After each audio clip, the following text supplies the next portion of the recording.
If you're looking for the pulse of Tampa Bay sports, Beckles and Recher is the #1 source. The new guard, raising up the bar. Intelligent sports talk in your own backyard.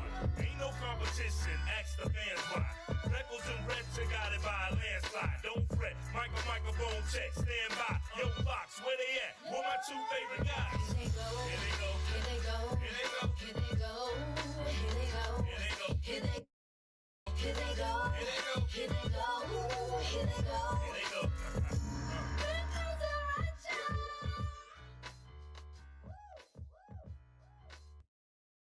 Let's rock and roll. Welcome back to Beckles and Recher. We're hanging out here at the Dignitary Cafe, and it's a beautiful Wednesday. I know it's Wednesday because it's poker night tonight. It is. Other than that, I don't know what hell day it is, but happy Wednesday to everybody. Happy belated Canada Day to everybody. Yeah, we'll get into that. Jay's going to be funny and joke about Canadians, but we're the best. At what? Everything. Canadians are the best at everything. We know the Canadians are not the best at everything. A lot of things. You guys know you just lost to Guatemala in soccer, right? Oh, so United States going to talk shit about soccer. Think about that. Think about that. Apropos. Think about that. If we are, where are you? Yeah. This ain't hockey. United States talk shit about everything. Hockey, lacrosse, and... I know we're not talking soccer. I just don't want to do that. Yeah, okay. I don't want to do it. Let's talk Little Women Atlanta. Let's do it. How many years behind am I on Little Women Atlanta? I was into Little Women Atlanta to the point where my wife told me I had an issue. Your wife? Yeah, well, I kept on watching all these Little Women shows. No, I mean, what I'm saying is you were married when you were watching this. It's a TV show, Jay. No, I know it's a TV show, but I'm just prefacing that's how long ago it was. Exactly. But I'm not still watching it, but I was really and now I am. Back in well, I told you while we had a show together how great those shows were, and the Little Women shows are fantastic. That's all. 2016. Yeah, way back in the day. 2016. Dude, Little Women shows, all of them. Dallas, Atlanta, LA. Andrea and Amanda, the Twerk twins. Yeah. Abira, she looks like she'll drop kick you. Sexy. They're all sexy, but all of them. Yeah, they're all money. Sexy. There's a little chunky one, the one that's married to the other chunky man. She's not. Yeah, nah, she ain't. What about the one that said she was dating Pastor Troy? I don't know. She was lying. Was she lying? Oh yeah. There's a lot of lying. Then she said she was pregnant. They had a baby shower. Then she showed up. I do. Was it the black woman? Mm-hmm. She was a little off to me. She was off. She was off. Like something was wrong. Like she wasn't the only one. Find out some bad stuff about her, yeah. Actually. Yeah. She wasn't the only one.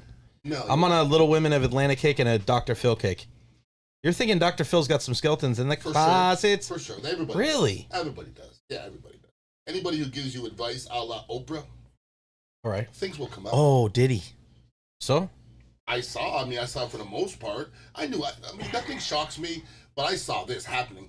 People have as much money as Diddy. You can't get them on a lot of stuff. Unlike that. They get them on like technical stuff and. You can't get them on the fringy stuff. Man. You better have evidence. Everybody who has a lot of money has a lot of popularity. That's and true. a lot of ability. You know what they get them on? Sexual trafficking. They didn't get him on that. That's what I'm saying. They try to get them, but they didn't get him. Like they got him on prostitution. I was like, well, listen. What was he gonna do? You're gonna ask me, is Diddy a freak to the 58th power? Yes, he is actually. But a lot of the stuff that I was listening to, Cassie wasn't fighting.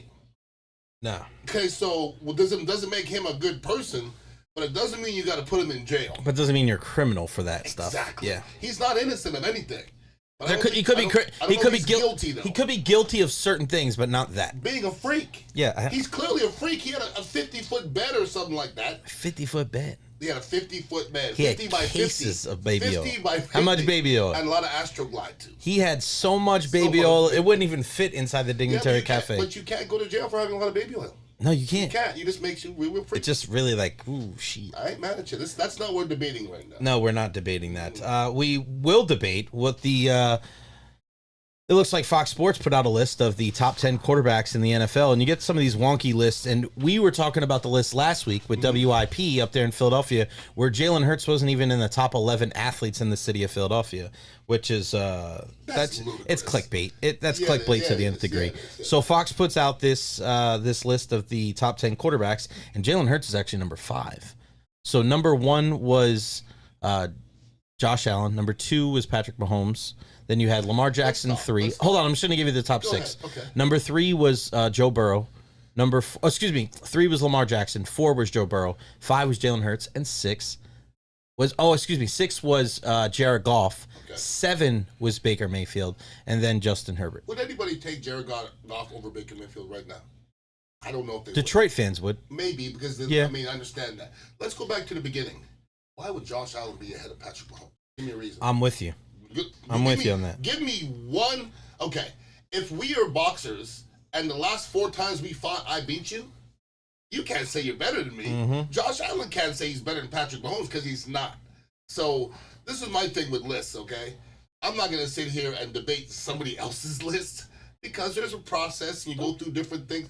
But I think that's exactly what you're doing.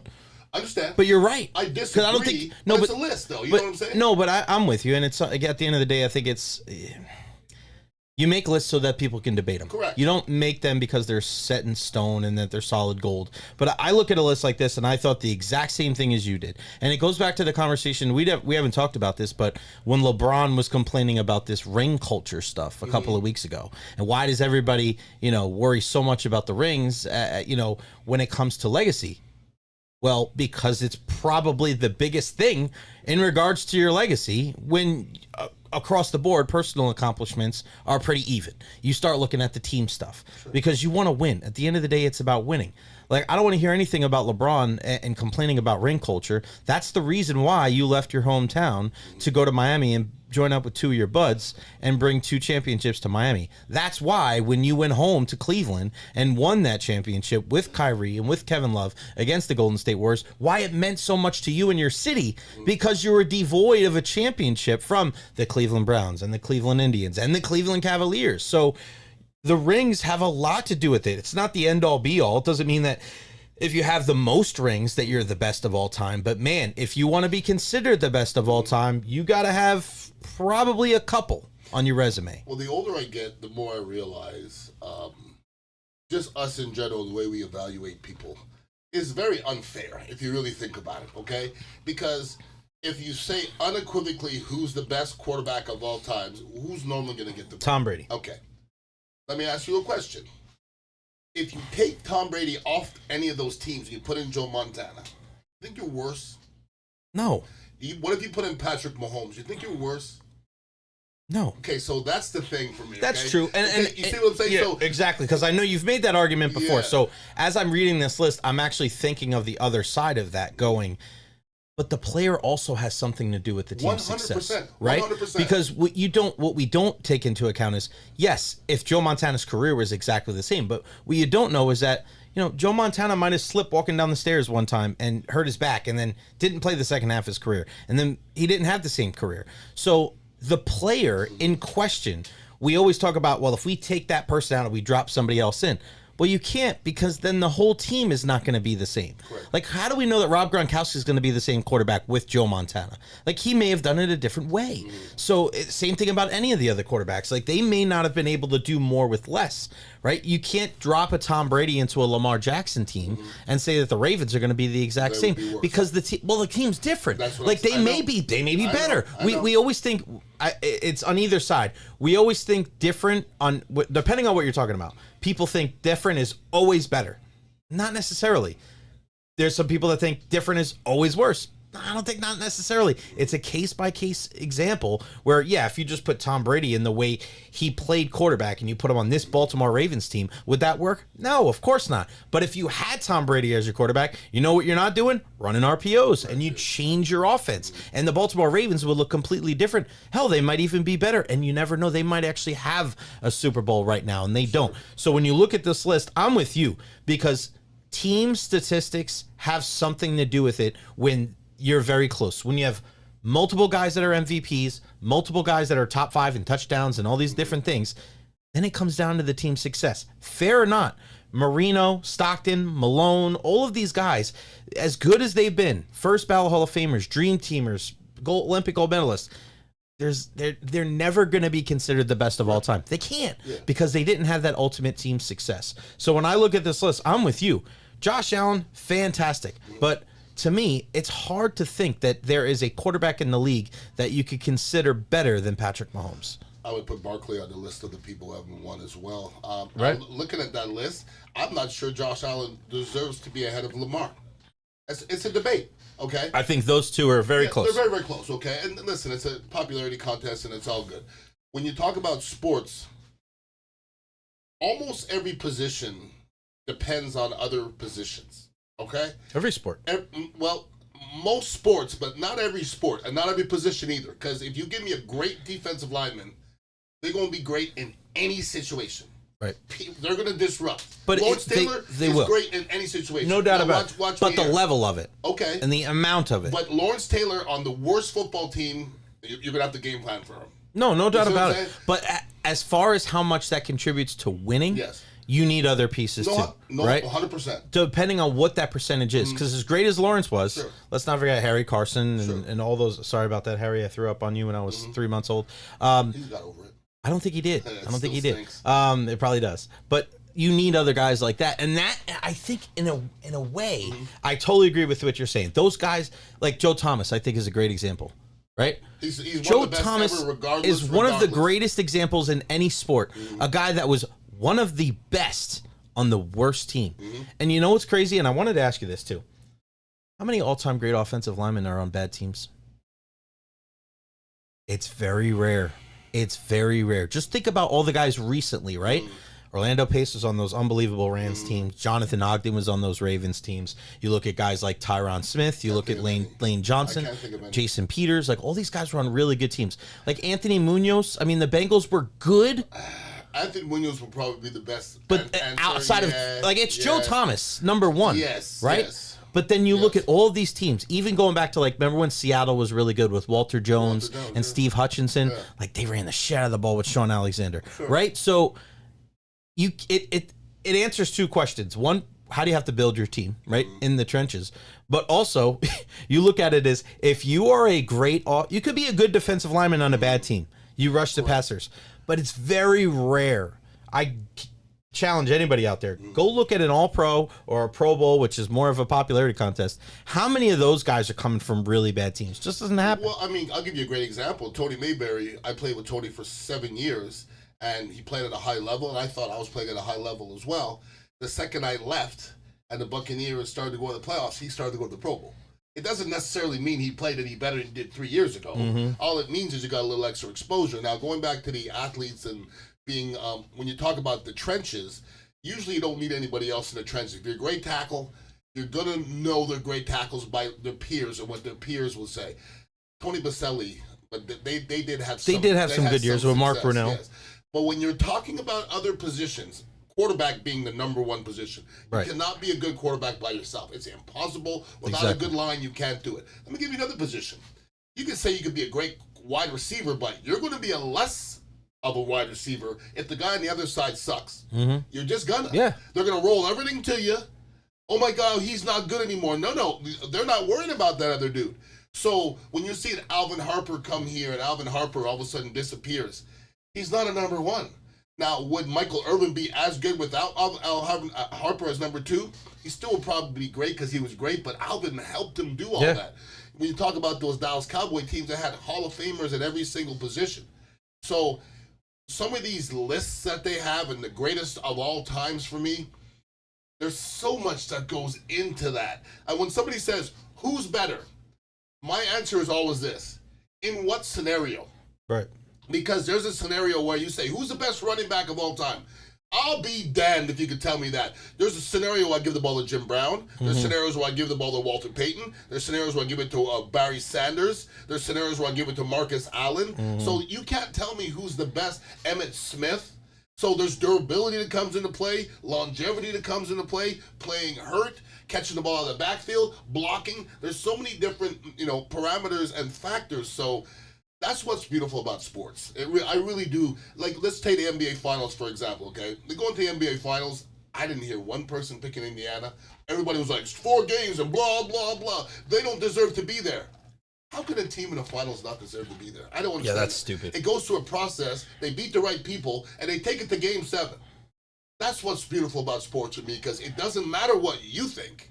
It matters what the other team thinks. Because the other team, like, Go look at Ali coming out the tunnel against Foreman. He looks at everybody and goes, y'all look like you're ready to go to a morgue. It ain't that crucial. And he just knew he was going to win. Mm-hmm. I don't know if anybody in Ali's camp would have put money on him. Right. But it's all about the athlete. That's what I love about sports. Well, that's what I mentioned when we had this chat a couple of months ago. Like, sports is the ultimate meritocracy, right? Regardless of what anybody thinks, you got to go out there and you have to play the game. Regardless of what is on the outside, regardless of what separates people, regardless of what opinions people have, who you like, who you don't like, the reasons why you like or dislike said athlete, you got to go out there and play the football game, the baseball game, the hockey game, the basketball, the soccer game, the wrestling match, the box. You have to go out there and do your thing. And that is the ultimate decider of, who's better than who. There's actually a list. Before we get back to that list, I found a list from Bleacher Report that put out October 2010. This was almost 15 years ago. The best Tampa Bay Buccaneers not in Canton on offense. Okay. This is just on offense. The quarterback was Doug Williams. The running back was James Wilder Jr. Good choice. Let's see the rest of them. Oh, the fullback was Mike Allstott. You play Madden? I played NCAA more, but I do play Madden. Yeah. Did you know Mike Allstott at one time was a 99 in Madden? I never knew that. Yeah. Well, you have to understand. That 1 year. It was in 1999. Mike, his career was a technicality. I just don't think people realize that. It was his whole career was a technicality. Okay? Will there ever be another player like Mike Allstott? Well, this is why, okay? People say Mike was a fullback. He wasn't a fullback. He ran the football. The first 6 years of his career, he was a tailback. A fullback doesn't stand on the field by himself, okay? That's a tailback. Not 10 yards back in the end. He wasn't in front of anybody. Never. He never got the ball. He was never lined up at fullback. But he would make the Pro Bowl because he was listed as a fullback. That was a technicality. When he really became a fullback, he didn't make any more Pro Bowls because he couldn't block. That wasn't his thing. And John stopped giving him the ball. So you can tell me that you're not a good fullback, okay? And you know what's funny? Mike wasn't a good fullback. I don't even think he would say he was. But the fact that you had Mike Allstott on the field and you didn't give him the ball, that should be a reason in itself why people don't like John Gruden. Come on now. He didn't give one of the most talented runners in the history of the game the ball. And they made him do something he was bad at, blocking. Okay. Running back was James Wilder Jr. Right. Again, this was 15 years ago. Wide receiver Kevin House, Mark Carrier, Jimmy Giles was the tight end. But those are old names. I know. This is 15 years ago, this list. Left tackle, Paul Gruber. Okay. Right tackle, Rob Taylor. Guard, left guard, George Yarno. Okay, you know that name? Old name, yeah. Undrafted player, 1979. The right guard position, Ian Beckles. They're just going by starts. You made the list, They're just going by starts. You want to hear what they had to say? What is it? Beckles was drafted in the 5th round of the 1990 draft by Tampa Bay and started immediately, not missing a start for 2 years. Is that correct? Yes. His remaining time with the team saw him battle nagging injuries. He missed 5 in 1993, starting in just 7. He started in every game he played in from then on, but missed 5 games over the next 4 years. Beckles joined the Eagles as a free agent in 97, played in 9 games that year, started all 16 the next year, signed a deal with the Jets for the 99 season, tried to sign on with the Broncos the next year, but was cut and forced to retire. Since then, he's been a popular radio host in Tampa Bay. Tampa Bay does not have a rich history of great guards, but Beckles started in 98 of the 102 games he played with them over 7 years, which most likely makes him the best guard who ever played for the franchise over a long period of time. I like That's nice. My mom wrote that before she passed. She did. So, you've always told me, and the reason, and the center position is Tony, which is great. Yeah. Tony Mayberry. Of course. Kicker was Martine. Of course. And the punter was Mark Clifton Smith. They didn't put punter. Kick returner, they put Clifton Smith. That is before me. It was after you, actually. Really? Yeah, they didn't put a punter in here. That sucks. Damn it. It would have been you, Mark. We love you. Yeah. Good hair. All hair team. But you've told me a lot, and I echo this whenever I'm talking to people about you don't get healthier as you get older. No, sir. But in the years, you missed time with the Bucks. Mm-hmm. And the Eagles, and then the very next year, you played all 16 games. That's wild. Not only that, Jay, my last year I played in the NFL, I played every snap. For the Eagles? Yeah. But that's what I'm saying. Yeah. For somebody like yourself, and I agree with you when you say that. Ask me if I was healthy. No, of course not. But what I'm saying is you didn't miss any games. Nah, but that was all mental, bro. But I know, but all mental. think about it, Beck. Out of all the guys that we talk about how, usually the numbers go down, in both of your stints with the Bucks and the Eagles, you had a time where you missed time, and then the very next year you played all 16 on both sides. That doesn't happen very often. It doesn't. And listen, go ahead, man. You can pat yourself on the back. And listen, you deserve it. When I look back at my career, I was a certain type of athlete. Okay, I definitely wasn't a highly praised athlete because every year they were trying to get rid of me. And he's what I like to call a sit by the shower athlete. Yeah. I love to be hanging out by the shower. Like they were always bringing a bigger, taller, stronger, whatever guy to beat me out. It just didn't happen. And listen, not everybody had to fight every single year. Yeah. I was definitely one of those guys. And me and Tony Mayberry talk about it all the time. Every Sunday he comes and hangs out. We have our little discussions and we talk about the good old days at times. And I just don't think anybody has an inkling at how hard it is to play every week. We can talk about it, but I have people say, "Well, did you play hurt or did you have injuries?" It's not a great question. Okay, the question should be, were you ever healthy? And the answer is no. Okay. Literally never. Like when you peel yourself out of bed sometimes on Sunday, in your mind you're like, how the F am I going to do this? But by the time 1 o'clock comes, you got to do whatever you can, progression, whatever it is, to get yourself ready to play. So what was harder? Getting yourself physically ready to play on Sunday or getting yourself mentally ready to play when you weren't 100%? They're all the same, I think. It all comes together? It all comes together, dude. It's like, it's one of those things where the Clark Kent comes out of the phone booth. Once it's time, it's just time. Yeah. Like there's no... You can't question it, No. You got to go because... You're already gone. You're meant, like sometimes on Wednesday in Philadelphia, I'm walking around with a boot. Okay? And I'm like, you playing Sunday? I'm like, I'll be there. And Thursday comes boot. Friday, I do a little walkthrough. I get my Toradol shot. Saturday, I do a little walkthrough. I shoot my foot up on Sunday and I play. By the fourth quarter... And when the shots get wearing off, it feels like my foot's going down through the bottom of the turf. That's when it sets in here where you just got to go. And I still have that mentality. Even if I go walking in the morning, I walk a couple miles in the morning. Sometimes halfway through, my body's hurting me. But if you don't make stopping an option, you won't stop. I see people do it in marathons and all these things. So this is probably a stupid question, but it's the mentally tougher guys that last the longest rather than the physically tougher, right? Mentally tough. Yeah. To play it for more than 1 year.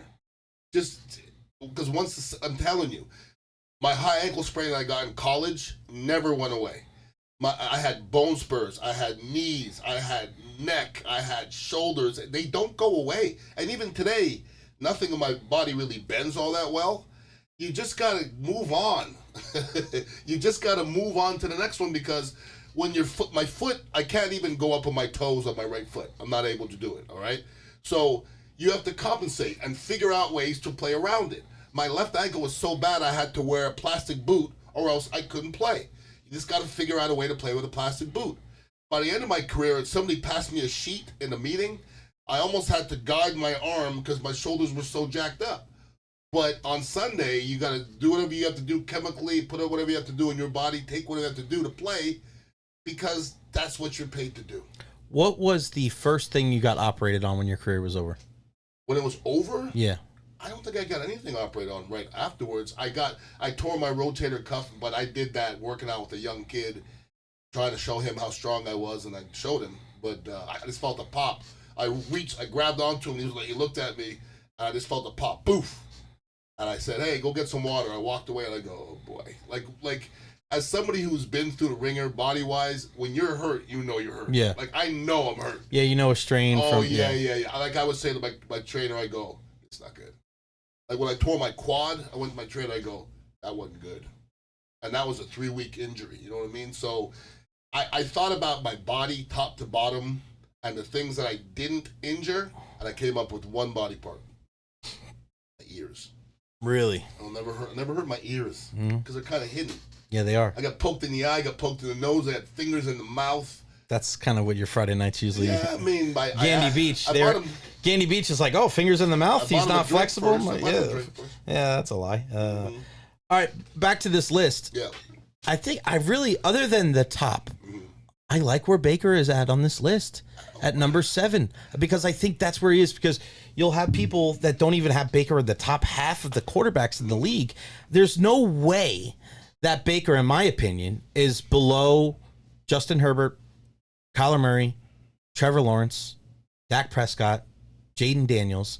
Like, none of those guys. And in this list, Jaden Daniels and Dak Prescott are after Baker Mayfield. So it's Goff 6, Baker 7, Herbert 8, Daniels 9, Prescott 10. I like Baker right there. I don't mind him being behind Jared Goff.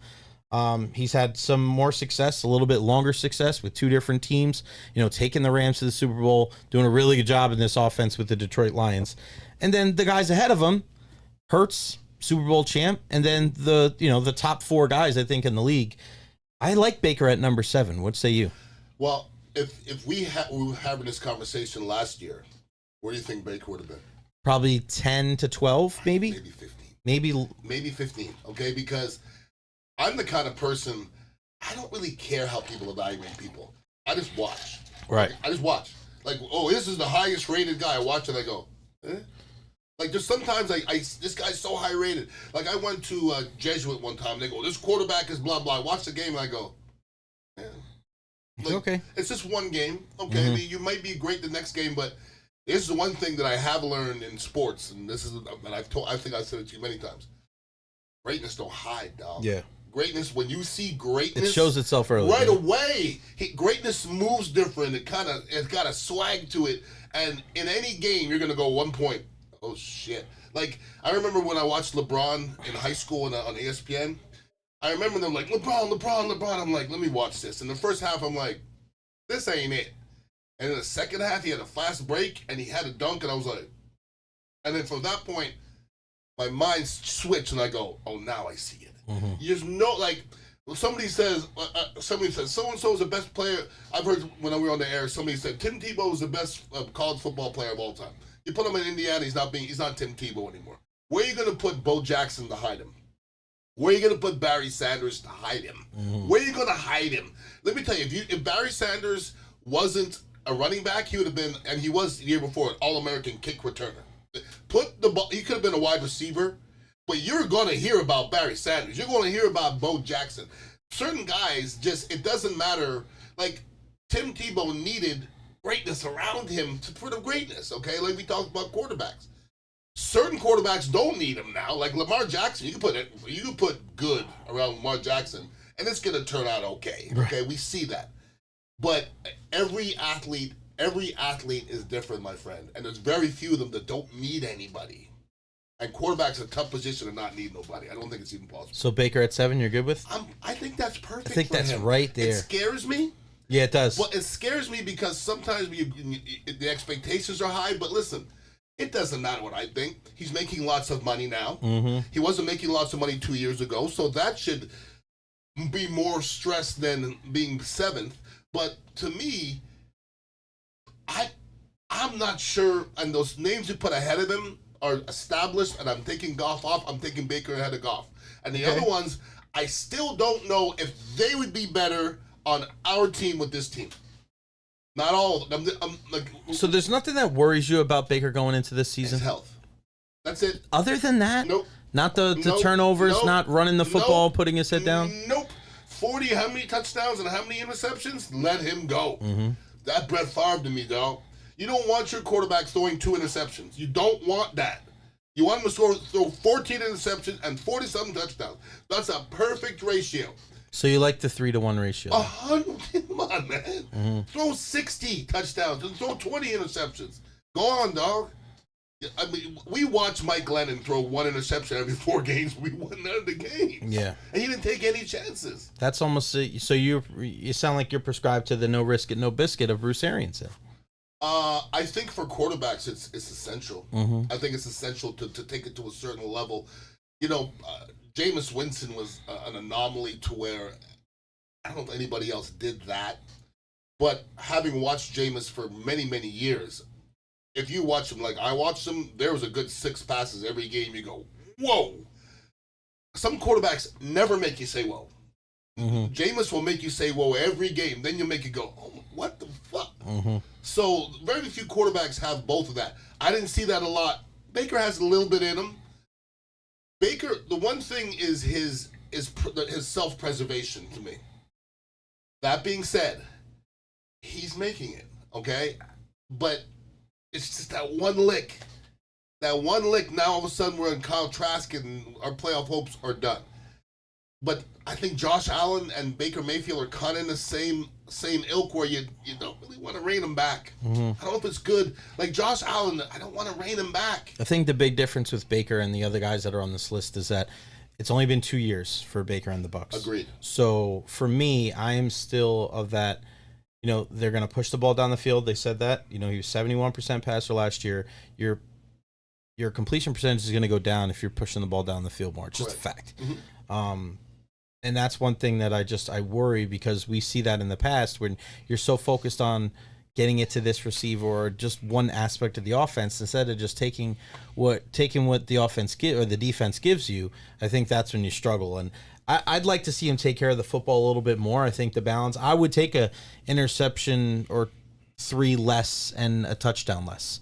You know what I mean? To take care of the football, because ultimately, as good as he's been, they weren't good enough against Washington. It wasn't just the defense. He wasn't good enough either. So hopefully with a fully healthy offense, he'll be better this year. But, man, he's been better than advertised. And 6-7 in the league. If you told me after Tom Brady that the Bucs would have the 6th or 7th best quarterback in the league 2 years later, and it wouldn't be a guy that they drafted number 1 overall, I think anybody would take that. After Tom Brady's second year here, he wasn't 7. Nah. He was way lower than that. Way lower. No, not that's the third year. The third year, sorry. The third second year, they should have probably. Yeah. That was the best team they had. That second year, they brought all the Super Bowl guys back.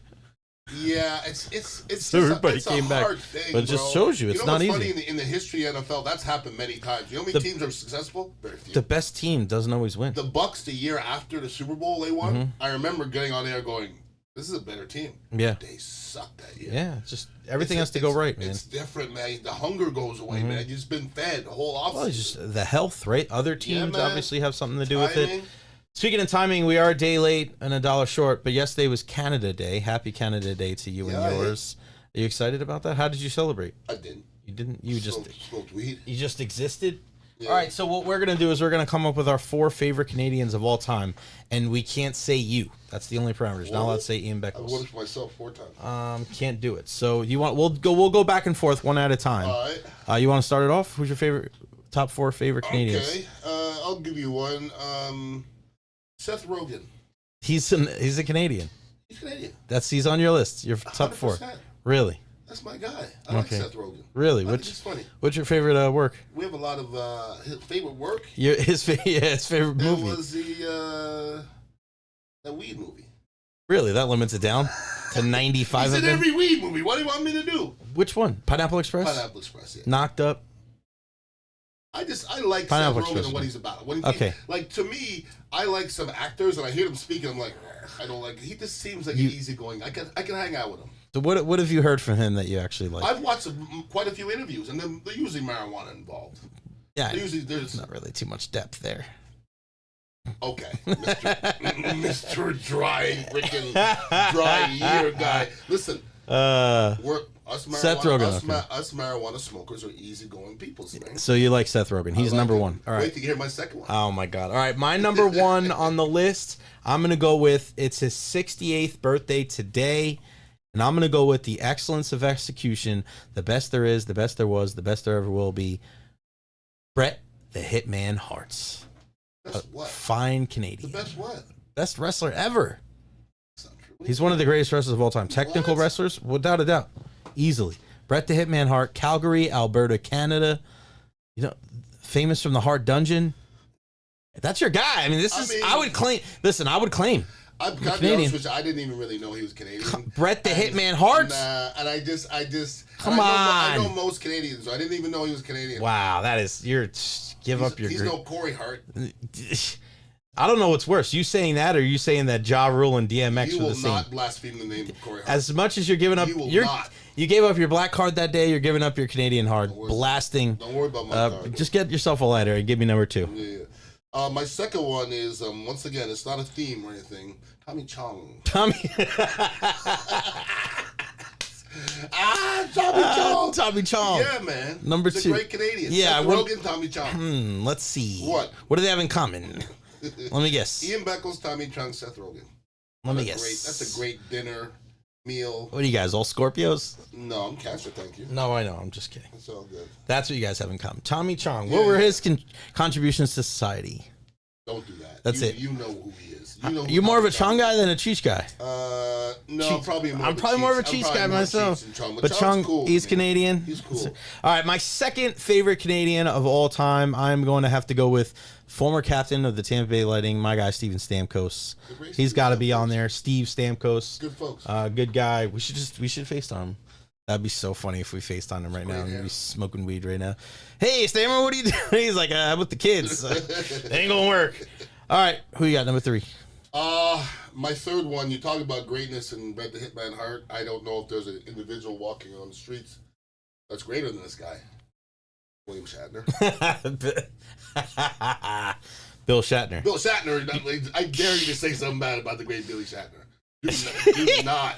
He said he does not approve of being called Billy. Do not. Whatever you do not. You know how old Bill Shatner is? I would say he's 88. Birthday challenge. 88? Oh, 94. Oh my God. 94. He doesn't sound that bad. I've heard him on the Mike Calter show within a year. He doesn't sound fantastic. that bad. He sounds fantastic. 94. Good for him.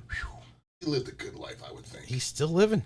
He's got a lot of babies. He lived a good life. He's still living it. He has some babies he didn't claim, though. I think. Did he? I believe. They say they're his kids. They call that the Karl Malone syndrome. Yeah, it happens. All right, best Canadians ever. I'm going to go with 90s star, 2000 star. I'm going to go with Alanis Morissette. Okay. I think she was good at Isn't it ironic? In Dogma. Don't you think? Yes, she was fantastic. She was great Popping up Dogma. at the end right there. I don't know if I'm a fan of her music. I am. I mean, it's okay. It's okay. I don't pop in. Not the greatest, but the greatest. Yeah. Not the greatest, but the greatest. Yeah. All right, who's your third or fourth? What did you say? The what? The greatest? Who is the greatest? Who's a great one? Neil Young. Wayne Gretzky. Got to be Wayne Gretzky. I mean, I've literally heard about Wayne Gretzky. I don't know if he wasn't in 5th grade. Like as dominant as I still think to this day, Wayne Gretzky is the most dominant athlete I've ever seen. It's not even close. He was in a league and he made a fool of the league right off the rip. But I was hearing about this kid when he was young, and the numbers of goals he was scoring was astronomical. Wayne Gretzky in the 3-game tournament scores 58 goals. Like, it was crazy.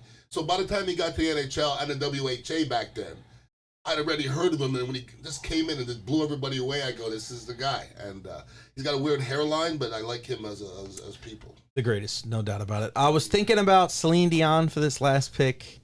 Can I tell you something? Celine Dion. Really? I can't stand her. I don't like her face. I don't like her music. I don't like her politics. I don't like anything about Celine Dion. That's real. God. I don't like her, dude. How dare you? And her music gives me the willies. And I just, my heart no, will don't go do that. on. You ever seen Titanic? No. Yeah, me neither. I never will either. Me neither. I'm good. I'm very proud of myself. Me too. There's 2 movies I'm proud of: Titanic and Star Wars. I'm good. I'm good. You never saw Star Wars? Not once. I'm good. I'm born on May 4th. People are like, oh, May the 4th be with you. I said, yeah. You know what I used to tell people? They'd be like, oh, you into Star Wars? I'm like, nah, I'm into women. Yeah. I'm into Punani. I'm into women. Sorry. I have a Star Wars shirt. I never. And people start, hey, You what about can't this, wear this, stuff this? like I'm that. Like, you can't wear stuff I like that. This shirt. Because they start talking in. They like they look at you like, hey, you know what I think about Zoltan? I'm like, nah, dog. Zoltan's from Dude, Where's My Car? Yeah, I was making money. My fourth, I'm going to go with Jim Carrey. Thought about Jim I love Jim Carrey. I like fantastic. Jim Carrey as a Very person, big too. fan of He's Yes like- Man. Yeah. Great movie. Liar, Liar. Almighty, Bruce Almighty. And he calls out the man. He does call out a lot of people. A lot of people. He don't care. He's not. You heard what he said about Will Smith and the Chris Rock thing? You gotta watch that. I've seen it. I've seen Unbelievable. it. Well, he was on. Who was he on? Jimmy Kimmel way back in the day, putting his tongue through the Illuminati, saying he was like, you know what that is. Yeah. And yeah, Jim Carrey's the man. He knows the deal. Yeah. So that's our favorite Canadians. Happy Canada Day No doubt. to all those who celebrate. Our guy Pat Maroon is on Cameo now. You're on Cameo, aren't you? I am on Cameo. I'm sure whether Ian Beckles or nobody ever hit me up in Cameo. Make some money. Get a message, right? Yeah, right? If you could get a cameo from anybody dead or alive, who would it be? Dead or alive? Yeah, dead or alive. We'll do one dead, one alive. Okay. I like it. Dead? Can I guess you're dead? And it's got to be somebody famous. Can't be like friend or family. Can I guess it? Go ahead. Jimi Hendrix. Jimi Hendrix. I was going to be between Jimi Hendrix and Bob Marley. Yeah. I want Jimi Hendrix. You won't guess my alive. Give me genre. Where are they from? Sports? Music. Was it Slayer? He's involved. That's all I got. Rick Rubin. Rick Rubin. Rick Rubin actually produced the Slayer album. There you go.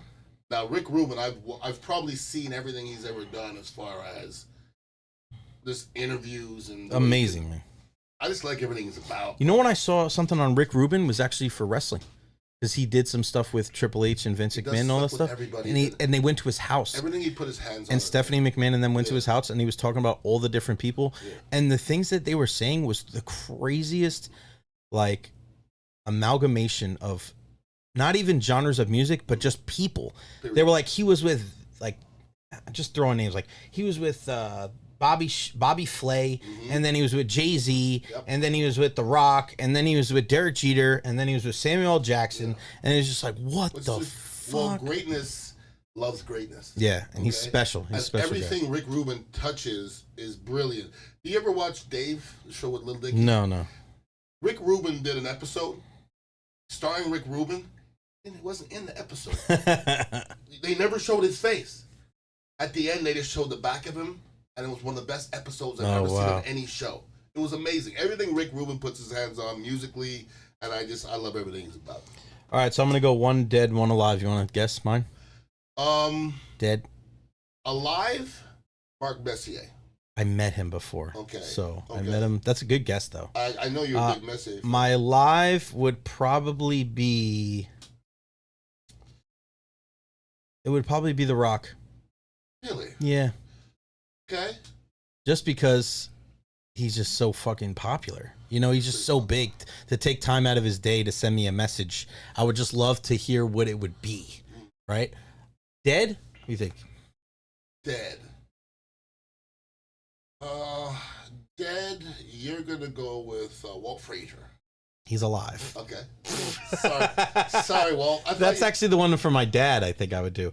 Dead, it would be Joe DiMaggio. Okay. I'm very, when it comes to history, I think baseball has the best history. I think Jackie Robinson would also be in that list. I would love to get that. Babe Ruth, because I do not like Babe Ruth slander. I think it's the worst thing in sports. Babe Ruth slander? Yeah. Saying that what? Well, people shit on Babe Ruth because of Ohtani. They always compare the two. People say Babe Ruth's numbers don't count as much because he didn't play against black players, which is crazy because they don't say that about any other players. Did you know what? And this is so in the early days, in the 20s and 30s, you know what baseball players did in the offseason? They drank. No, what I'm saying is they took the train out west and they put on exhibition games because people didn't know about the sport of baseball. So Babe Ruth got on a train in the offseason and went out west and started playing games up and down the Pacific coast so that he could grow the game. That shit is crazy. And of course he drank a lot and did. But you want to talk about growing the game. Like Shohei's not doing that over here. He's not even showing himself. He's not even interviewing with people. Right? So it's just like you don't have to hate on Babe Ruth to prop up Shohei Ohtani. There's both existence for them. And I just don't like when people say, well, he didn't, the game that wasn't integrated until Jackie in 47. Fine. All right, so then if that's the argument, then take away Cy Young's records, take away Ty Cobb's records, take away everybody else's records. Why does that only come up when we're talking about Babe Ruth? And I'm going to say this about Babe Ruth, that it's in Gretzky territory. Guys get 120 points now in the NHL, and it's like the most insane thing ever. Gretzky had 212 in one season. Teams would hit 12 home runs a season. Babe Ruth himself would hit 20. He hit more home runs than teams. Come on, bro. I don't care who you're playing against. That when you're that far ahead of the pack, That's greatness on a completely different level. And listen, when you're talking about the black players weren't playing at the time, okay, he was still the best at who was there. I mean, what do you want him to do? Right. Go and play with the black players? It wasn't an option. It wasn't an option. I mean, it wasn't an option. What do you want Babe Ruth to do other than be great amongst the people he had to be great around? So, listen, when people talk about the greatest of all times, I don't think young people should talk on it, okay? Because you didn't watch Will Chamberlain play. Right. And they were like, well, Will Chamberlain wasn't as big. Well, if Will Chamberlain played today, he wouldn't be that small. That's He'd be way bigger. He'd have a personal trainer. And like, did you ever hear stories of Will Chamberlain as an athlete? Insane. They said he just showed up to a track meet. Too. They said he bench pressed like I don't crazy. He showed up to a track meet and won a high jump and never high jumped before. Just jumped over the damn bar. Will Chamberlain was I guess he was a track star. Yeah. Like he was an amazing athlete. So if he played today, he would still be the same level. And he would look different. He'd probably look like Giannis or something like that. Exactly. You know well, that's why when people ask me the question, and years ago we were in Colorado for the Stanley Cup final game, and Phil Esposito sat next to me, and I told him that my brother like always craps on the athletes from the 70s and the 80s. So we FaceTime my brother, and Phil Esposito says, "You're a fucking idiot," which is great. That would be great to get that call. My brother was sleeping in his bed with his newborn child, and he's like, and I FaceTime like, Ryan, somebody's got to say it. Phil goes, Ryan, you're a fucking idiot. Hilarious. Did he tape that? Or did he? I think we took a picture. I think we took a screenshot of it. But the thing is that you could always have the arguments of 70s and 80s and 90s athletes against 2000s. It's an impossible question to answer because things are so much different. And you better hope that the athletes of today are better than the ones of yesteryear because you have things like diet, you have things like experience, you have things like weight training. Like guys weren't doing that. You look at even videotapes and pictures of guys in the 80s and 90s, they're drinking beers after the game, smoking cigarettes in the clubhouse. You don't see anything like that nowadays. Nothing. Yeah, things change. Beer, but no, there is, but it's, people were smoking on planes. You know what I mean? Like, it was so much more. People were smoking in hospitals. Like, information comes out over the years so that people can take care of themselves better. Look no further than life expectancy, right? Like, that's the easiest answer right there. So to think that it's a crazy comparison from now until athletes 40 years ago, Connor McDavid would have 400 points in the 80s. Probably not, because you know what? He wouldn't have the same equipment. Correct. He wouldn't have the same weight training. Correct. He wouldn't have Wayne Gretzky that came before him. So, we have that conversation a lot when it comes to basketball. Like, would Kobe have been as great without Michael being there before him? No. Would LeBron have been there as good without the two of them before? No. It would have been different. He probably would have been good, but it's different. Who you draw your influences from have a lot to do with how you get molded as a human being, and in this case, as an athlete. Jimi Hendrix, we brought up Jimi Hendrix earlier, and for you to say that Stevie Ray Vaughan or Eddie Van Halen is better than Jimi Hendrix, I bet they wouldn't say that. Right. Because they drew from Jimi Hendrix, okay? So that's like, I've heard somebody say Kobe was better than Michael Jordan. I don't think Kobe would ever say that. You can't steal somebody's life and every move they got and say you're better than them. And still, when they went at it, I believe Michael got the better of him. But just to say somebody's better than somebody, like, I don't know how you compare Steph Curry and anybody. Who are you going to compare him to? Seriously, who would you compare Steph Curry to? Give me one person. Nobody. He played the same positions as Magic Johnson. What the hell they got in common? Not one thing. Not one. So it's hard to do that, people. It's almost impossible. We spend a lot of time doing it. No, it's... But why was Steph the way he was? Right? Because of his dad. His dad was out there. His dad had him at those games. His dad put the basketball in his hands. He was shooting on NBA courts as an 8-year-old kid, right? So you don't become Steph Curry if there's no such thing as Del Curry, right? And now you're talking about guys who've changed completely the game. Who's changed the game in any of the 4 major sports in the last 20 years more than Steph Curry? I don't think anybody. Basketball? In the 4 major sports, nobody's changed the game. Any game. In the 4 major sports, nobody has changed the game as much as him. I think you got to give Ohtani a nod. But he didn't change the game. What he's doing is unprecedented, correct, right? Yeah. I think there's a difference between doing something that's unprecedented versus doing something that changes how other people approach the game. Now, if Ohtani did what he did, remember Brendan McKay was the big draft pick from the Rays, 4th overall, never even made it. If you saw this whirlwind and this big tidal wave of position players that were pitching, right? And each team had one, I'd say Shohei Ohtani. But you don't. He's still really the only guy that does it. Everybody. Back in the day, if you shot a transition 3 with a guy wide open under the basket, your coach would take you out of the game. Now, people are like, hey, take 43s a game. That is because of Steph Curry. Guys are shooting from the logo. I don't know if he Caitlin Clark. I don't know if he changed for the better, though. I don't disagree with that, you know what I mean? Because there's only one Steph Curry. Yeah. But I'll tell you what, and this is a good parlay into our final discussion. Caitlin Clark's probably not here if Stephen Curry's not doing what he does. She's not shooting from out there. I think she's still here. She may, she's not, but not the impact. She's not going to be the same player. No, of course not. She still shoots everywhere. Better insane, but the impact of Steph Curry is felt even on the women's side. No doubt. And now we see, it's kind of funny, they won the Commissioner's Cup last night, Indiana, without her. And the voting just came out that she's the 9th best guard, according to the players. And around the league, even some of the players on her team are like, all right, people are hating. Yeah. Because there's no way. And they have Paige Beckers, the 1st round pick, the number 1 overall pick this year from UConn, who Paige is good. She's not Caitlin Clark. The players voted her as the 4th best guard. Mm-hmm. Now, all right, come on. Can I comment on it? Sure. First of all, it's a poll. Okay? Sure is. So I just, to the debate a poll, that's, even if hate is involved in the poll, it's still their vote. Okay? My thing is, Caitlin's been hurt all year. Yeah. I'm just talking about this year. Caitlin is, she's not. In that aspect, I'll give you that. You know what I mean? Right. But listen. She's been hurt. You want to be the one hated. Mm-hmm. That means you're the best one. That's right. Like, nobody's talking about nobody else getting snubbed. So people don't even know who else is on the list. This is part of it, man. You got to live it. You got to wear it. Absolutely. You like Caitlin. This is part of it. I think there's so much put on Caitlin Clark's plate. I don't know how she does it, to be honest with you. Like when she came in the league, my sentiments were this: we'll see. Mm-hmm. I don't know if her body can take it. I still don't. This year hasn't shown it. Yeah. That's what I'm saying. I still don't. Now I said this too. I don't know if she's gonna be as good as I thought. They thought she was better. She's better. She's better than I thought she could be. So, but once again, it's not over yet. She hasn't won anything yet. She's beat up now. She hasn't played a whole lot. So, you still got to wait, okay? Because I hear people say she's the greatest ever. No, I wouldn't go that far. But I've heard people say it, though. And here's the thing, okay?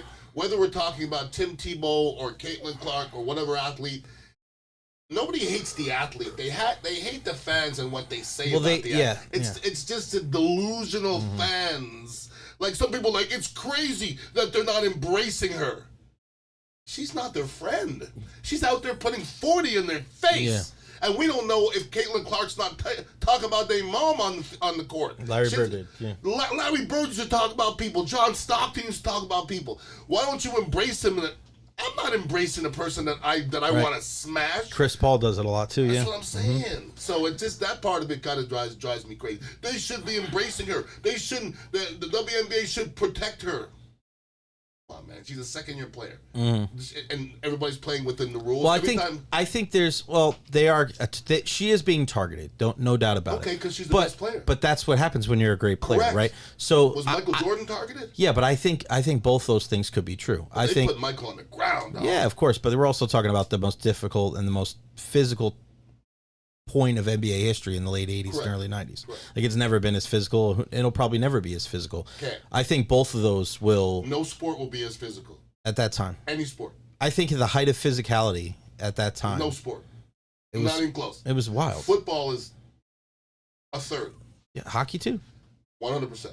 Like I used to watch hockey back in the day and it was barbaric. Yeah. Like it was, but like there's no fights now compared to what there used to be. No, I know. There used to be fights before the games, intermission. What was your boy's name? John Cordick. John Cordick. There Great John Cordick. There you go. So the reason why I asked the WNBA question is they're actually bringing 2 new teams. Or 3. Well, I think it's 4 by 2030. Okay. Detroit and Cleveland, which you look at those 2 cities and you wonder, because one of the Sophie Cunningham came out and said, like, why would anybody want to go to Detroit? And they said Cincinnati. And I'm like, whoa, but I don't know if she's wrong, right? You know what I mean? Like, she might be honest, but it's not. I just find it hard to believe that the WNBA lost as much money, I think $40 million last year, and they're expanding. So regardless of what happens with the whole Caitlin Clark thing, whether it's justified or not, whether they're picking on her or not, whether she needs to just expect it or not, like, I don't know if this is a winning proposition for the league if they're expanding and they're losing money. Like, they're just pilfering money. It's one of the most oddly run businesses, I think, in the entire country. Because it's purely a offshoot of the NBA. And that's the only way that they stay in business. I'm going to say this, okay? Don't let the smooth taste fool you. And I'm saying that because when rich people tell you a number, it's not a real number. Right. Okay, so how many teams are there now? How many teams are there now? I want to say 16, maybe? Say 16 teams, okay? 16 by 3 is over 40, but say every team loses $1 million. It's not a lot of money. Right. The money's going back. But I mean, to them. Okay, but just to them, it's different because not everybody's a millionaire there. The Rays like, oh, we're struggling. Bullshit. Mm-hmm. Okay, we can't spend the money because bullshit. Well, but like it's struggling to them means not making $150 million, and now you're making $95 million. But it's all comparative, though, right? Like, to us, right, that doesn't seem like, oh, you lose, if we lose $5 million, you're like, oh my God, how could you lose $5 million? To them, I understand what you're saying. It's like a drop in the bucket. No, but it doesn't mean that they lost money. It doesn't mean but that. It does. They mean it just doesn't impact them as much. It's the same as us losing a nickel compared to them losing $5 million. But at the end of the day, I think it's more. I think it's the other side. I think they're acting like it's not a big deal, but it is. Because all you're doing is borrowing money from Peter to pay Paul. Sure. Where's this money coming from? Regardless of whether it's a lot or not, somebody's losing it. And you've told me this before. Mm-hmm. You know what millionaires and billionaires don't like to ever do? Lose money. I don't think they're losing money. Personally, I just. So so that number's not made up. Well, Ian. It's $40 million. Once again, if every team lost $1 million or $2 million, they didn't really lose that money. Okay, they did lose it, but they did lose it. They know what's happening in the midst of that. They're paying their son, they're paying their auntie, they're paying everybody all these salaries, which equates more than $1 million. Okay, that's the way. At the end of it, when you have a big business, you want it to be. You want to break even. And if you break even, you paid everybody, and all your people got paid off. But I don't, because every year the WNBA salaries are going up. Okay, the viewership is going up. Now they're going to start. Well, it is. It definitely went up last year with Caitlin Clark. Last year with her. Okay, but it's still. I hear people talking about it. The viewership's going. It had to have gone up, and I think the popularity is going up. So eventually, these guys are going to get a TV contract that's going to be greater if Caitlin Clark can still stay healthy, and that's when they're going to make their money. But as a business owner, to say you broke even, that doesn't mean they didn't make money. I just don't trust people that much money, and nobody really tells you what their books say. You see what I'm saying? But they're going to be boohoo and blee because they don't want to pay any of these players any more money, and they want everybody to feel like it's struggling because they just don't want to pay players money. That's all. They always want to do that. They never want to pay nobody no damn money. LDBC's most one. It says us Bucks fans should enjoy the greatest era of Bucks football. We have Hall of Famers, division titles, and the Super Bowl due in large part to Jason Light. Jason Light has done such a phenomenal job for the Buccaneers after some of those early, and we've talked about this before, how you've been always very fair with him. And we'll finish off on this. I know that the guys were talking about in the morning on DE about TJ Watt possibly being a person that the Buccaneers should acquire. He's 31 years old. You'd have to give up some primo draft picks. Good. I don't think so. I don't think that's something that I would do. Jason Light. But it's not a guarantee that they're going to do the deal anyway. It's just hypothetical. I'm saying, for me, if you gave me one piece that would change possibly a whole side of a ball, he would be one of a dozen players I want to go get. I just think he is going to change. Very injury prone, though, Ian. He's going to change everybody. You don't play a lot, man. I mean, listen, with what we have, we don't scare nobody. We don't scare anybody. I mean, everybody's health is going to be an issue at this time of their career, regardless. 11.5 last year, 19 the year before, 5.5 the year before. He would definitely help, but you got Hassan Reddick on a 1-year deal. Yeah. If you're going to acquire TJ Watt, you're going to pay him. Do you want to pay a 31-year-old guy? I don't care how much money they pay him. I really don't care. Yeah, but you don't care. But I mean, if that money doesn't go to other players, then you can't have sustained success. They got ways around paying people money, bro. Who have they not got because they didn't have money? They can always get money. Well, that's not The just NFL for them; it's can other teams. always get money. Whatever T.J. Watt's his contract is right now, if they really want to bring him here, they'll give him a 7-year extension. The Bucks Spread the money out. The Bucks Dead probably money. made $300 to $400 million last year. What would it be to give T.J. Watt $40 million? But there is a salary cap.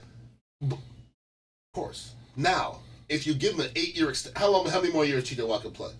31. Two. Give him an 8-year contract. Give him a $40 million signing bonus. It all gets prorated, and you don't get hits. If you want to bring a player in your facility, you can do it. There's Jason Light and all those guys, the front office They'll guys. figure it out. They'll figure it out. There's never been a time where a team said, we can't afford that guy. There's always a way to bring a player in, always. So you would go for a guy like T.J. Watt? Yes, because I don't know if our window. Do you think it's realistic? Right now, it seems like the Steelers are dealing with everybody right now, so I think it's a realistic thing that he goes elsewhere. I don't see why not. I mean, this is pretty darn appealing. Now you could come over here and play on some beautiful grass for 9 games, and instead of playing that stank turf in that cold weather, you want to preserve your body? Come play in the freaking tropical weather, bro. Pittsburgh. You been to Pittsburgh in December? It's no bueno. I don't want to go to Pittsburgh in the summer. I went to Pittsburgh one time. Once. How'd that go? I'm good. I don't need to go back. I'm good. Logan Braden wants to know, how do you think the Denver Broncos are going to do this year? I would bet money they make the playoffs. Yeah. Because I just think Sean Payton just understands X's and O's. And the funny part is Sean Payton used to be John Gruden's lackey when I was in Philadelphia. Like, he was a GA, or so I didn't even know if he was a coach. He might have been the quarterback's coach. I don't know. But it was weird because if you would have told me that this is going to be one of the best coaches in the NFL one time, I go, that guy? No way. And he's turned into a pretty darn good coach. Bo Nix in year 2. We always have to be wary of a rookie quarterback in year 2, right? But That's I don't sophomore know campaign. if he showed me, when I watched Denver play,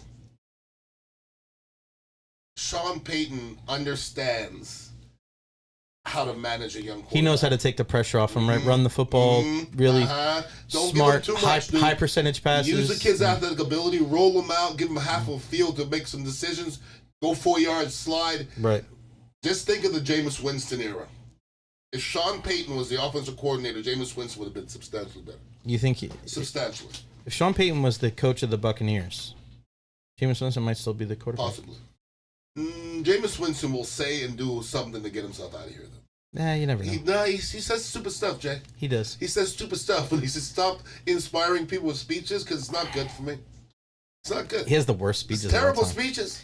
He's terrible. Like, knick knack, patty whack. He's like, repeat it after me. 1 step, 2 step. Knick knack, patty whack. Chicken bone, tired home. E.T. phone home. And you see people rolling their eyes in the back like, and then Ryan Fitzpatrick is like, I went to Harvard for this shit. That quarterback room is going to be funny. You got Russell Wilson. He's not funny. Nobody's less funny than Russell Wilson. He's not funny. Here's the reason why it's funny. It's Russell Wilson and Jameis Winston and Jackson Dart and Tommy Cutlets, Tommy DeVito. What is that conversation going to be like? Russell's going to be like, Giants country, let's get it together. And Jameis is going to be like, I saw this crackhead on the Jersey Turnpike doing backflips. And Tommy DeVito's like, I got to get some cutlets. And here Jackson Dart going, what the fuck am I doing here right What's now? happening? I thought Saquon was here. This is the NFL? This is the NFL. Are you shitting me? I don't know how good he's going to be. You saw his snap count? No, I didn't. He did the Gruden QB camp. Yeah. He said, show me your snap count. What did Gruden say? No, this is what Jackson Dart's answer was. They didn't have snap count. Yeah, it's not the hardest thing in the world. Come on. Believe me, that'll be the easiest thing for him to figure out. Let me tell you the rest of it. Yeah, the rest of it's real hard for a quarterback. Now, if you think... Is eating W's hard, though? Yes, it is in the NFL. It's very, very hard. But to play quarterback in the NFL, little things, like if you never went under center, and your team is under center, that's something you got to relearn, man. Mm-hmm. That's not easy. It's hard to be comfortable when you're uncomfortable. So it takes a while, bro. It takes a while for them young quarterbacks to get comfortable. Sometimes most of them never get comfortable. Ever. Most of them never get comfortable. I've been in a huddle with with quite a few guys that were uncomfortable, and they're wearing it. Yeah. They're wearing it on their face. Their offensive coordinators don't know shit. Like when I was first here with Vinny had the best arm I've ever seen in my life. We were so elementary, we couldn't be nobody. Mm-hmm. San Francisco's shit was so much more complex than our shit. And like our shit was like college shit. I mean, go to San Francisco and they're not hitting in practice and they're out there with their shorts running around doing all this complex shit. And our shit was so fucking first grade. Before we wrap up, I was just mentioning before how the Buccaneers are going to look to push the football down the field a lot more, and that's not necessarily Baker's strength. Kyle Trask actually does a good job of dropping the ball in there. They're going to say it, but that's not. We'll see if they do it. It's not something you can force. You don't. No, that's what I was saying. You can't force that. No. But it isn't. Isn't it ironic that even just a couple of years ago, Jameis was the starter, but who had the better deep ball? It was Ryan Fitzpatrick. Remember the win? He had the drop the ball to Deshaun Jackson late in that game against the Saints. Who do you think has had the best deep ball in Bucs history? It's a good question. In Bucs history? Yeah. Vinny's definitely in there. Vinny? But Vinny has, I don't know. I know for a fact nobody wants to get on the throw off against Vinny. No. Well, I mean, having a good arm is one thing. No, I understand that. But throwing the good deep ball. Now, while Vinny didn't also have the luxury of Joey Galloway of course not. And guys like, we had Mark Carrier, God bless him. High C had speed, but not like some of these other cats. Because Jameis had one of the best arms as a Bucs quarterback, but he didn't have the greatest deep ball. Because there's got to be a touch to it. He had a bad deep ball. It wasn't great. It might be Baker, but I just you don't. No, I don't think it's Baker. I think like Fitzpatrick might be in there. It wasn't long enough, dog. It was only for like 6 games or something. You can't give it to him for 6 games. No so way. Vinny, yeah. Doug Williams. Well, Doug Williams, dog. He had a pretty ball, though. You know who? He was pretty, dog. Who had the best ball to the guy holding the Gatorade cups? Nobody was better than Mike Glennon.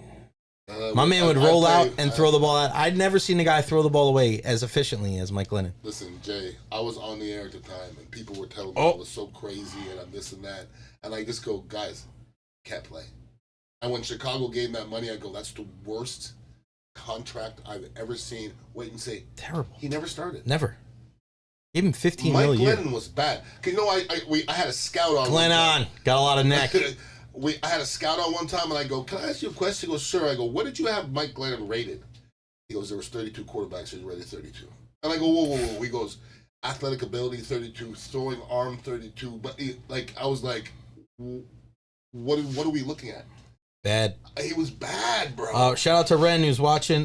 Steve DeBerg had a nice deep ball.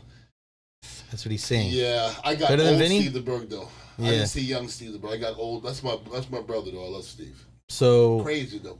Where's Brady fit in there? Because he counts. Fitzpatrick counts. He's not number one. I'll give you that, but he's got to be in there. Years. Fitzpatrick had 6 games maybe. It's hard to put some. Jameis has to be ahead of Fitzpatrick because Jameis is going to. I don't know because we're not talking about body of work. We're just talking about a deep ball, whether you saw it in training camp or in the games. I'll give it to Vinny. The deep ball. All right, Vinny. I'm going to give it to Vinny. Vinny and Doug Williams, Steve DeBerg, sure, Brady in that discussion. Yeah. We'll keep this conversation going. If you guys want to comment here, or you can hit us up on social media at Ian_Beckles at Recher, who had the best deep ball in Tampa Bay Buccaneers history. All right, man. You good? You got anything else? Stuff, man. No, that's it, brother. You know. Check us out here, 4817 Southwest Shore Boulevard here at the Dignitary Cafe. We're live every Wednesday, 3, 4, 5 o'clock. Make sure you follow us on social media, and then we'll go from there. Friendly. 420 friendly. It's 5:33. We appreciate you guys. We'll see you next Wednesday. Always 420. Right here on the Beckles and Recher.